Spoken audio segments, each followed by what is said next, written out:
આ તરફ અમદાવાદમાં દરિયાપુરમાં બંધ મકાનમાં આગ લાગવાની ઘટના ઘટી। મોડી રાત્રે બંધ મકાનમાં ભીષણ આગ લાગવાની ઘટના ઘટી છે, જેમાં ફાયર વિભાગ દ્વારા આગ પર કાબુ મેળવી લેવામાં આવ્યો। બંધ મકાનમાં આગ લાગવાનું કારણ હજી પણ અકબંધ છે। મહત્વના સમાચાર, અમદાવાદના દરિયાપુરમાં ગઈકાલે મોડી રાત્રે એક બંધ મકાનમાં આગ લાગવાની ઘટના ઘટી હતી। નાના વાઘજીપુરામાં બંધ મકાનમાં આગ લાગી હતી, જેમાં ફાયર વિભાગે આગ પર કાબુ મેળવ્યો। કોઈ જાનહાનિ થઈ નથી, પરંતુ આગ કયા કારણોસર લાગી તે કારણ હજી અકબંધ।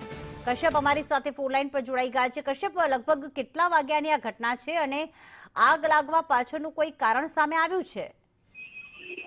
દરિયાપુર વિસ્તારમાં નાના વાઘજીપુરા એરિયા આવેલું છે, ત્યાં મોડી રાત્રે લગભગ 11:30 વાગ્યા આસપાસ એક બંધ મકાન હતું ને તેમાં અચાનક આગ ભભૂકી ઉઠી હતી। જેના કારણે આસપાસ રહીશો છે તેના દ્વારા ફાયર વિભાગને જાણ કરવામાં આવી હતી અને ફાયર વિભાગની ગાડીઓ ઘટનાસ્થળ પર પહોંચી અને આગ પર કાબુ મેળવી લેવામાં આવ્યો હતો। કોઈ જાનહાનિ થઈ નથી, પરંતુ આ બંધ મકાનમાં આગ કેવી રીતે લાગી તેને લઈને હજી પણ અકબંધ સ્થિતિ સર્જાયેલી છે। આભાર કશ્યપ તમામ વિગતો માટે।